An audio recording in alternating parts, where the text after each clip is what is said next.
अस्सलाम वालेकुम व्यूअर्स, क्या हाल चाल है? सब खैरियत हैं? उम्मीद है सब खैरियत से होंगे। जीके नलकी और गुल्लक वाले आपके लिए ये लेके आए हैं धागे का। आज हम आपको बताएंगे कि धागे का फ़र्क, धागा 34-2 और 50-3 में जो फ़र्क होता है ना, वो आपको बताएंगे कि इसमें क्या फ़र्क होता है। ये देखिए, ये धागा है 34-2 का, जो अमूमन लेडीज़ कलर के लिए इस्तेमाल होता है। इसको चेक करने का तरीका क्या है? इसको आप ऐसे तोड़ें, काटना नहीं है, तोड़ना है।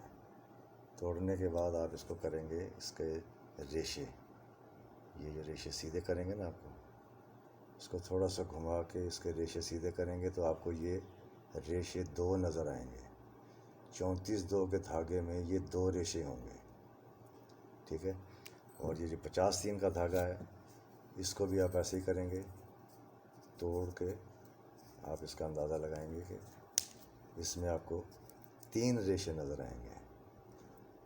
इसलिए ये 50-3 का धागा हो जाएगा, यानी 3 प्लाई का। 2 प्लाई का और 3 प्लाई का जो फ़र्क होता है ना, ये होता है कि इसमें 3 प्लाई वाले में 3 रेशे होते हैं और 2 प्लाई वाले में 2 रेशे होते हैं। अच्छी तरह इसको नोट कर लें। यही है इसकी पहचान 2 प्लाई और 3 प्लाई की।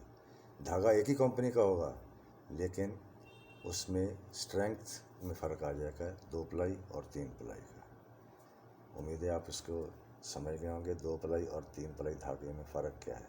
एक ही कंपनी होती है, एक ही मशीन से बनता है, लेकिन 2 प्लाई और 3 प्लाई में ये फ़र्क आ जाता है। 2 प्लाई का अमूमन जो है ना, ये इस्तेमाल होता है लेडीज़ के लिए। ये 45 ग्राम की नलकी बनती है और ये लेडीज़ का सूट पूरा तैयार हो जाता है। और जो 3 प्लाई का होता है, ये वाला, ये 3 प्लाई में ये हो जाता है जेंट्स के लिए। इसमें 55 ग्राम की नलकी बनती है, 55 ग्राम की नलकी होती है और ये 3 प्लाई का होता है, जेंट्स कलर का। उम्मीद है आप इसको समझ गए होंगे। आइंदा भी हम इंशाल्लाह अगली वीडियो में आपको अगले दूसरे और धागों की किस्में और धागों के तरीक़ाकार और उसका हिसाब किताब सब बताएंगे।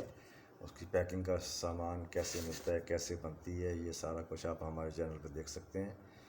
प्लीज़ अगर आपने इस वीडियो से आपको कुछ फ़ायदा या नॉलेज में इजाफ़ा हुआ हो तो इसके सब्सक्राइब करें और अपना फ़ीडबैक हमें ज़रूर दें कि आपको ये वीडियो कैसी लगी है। और अगर आप इसमें से किसी चीज़ की मालूमात लेना चाहते हैं, वो हमें बताएं।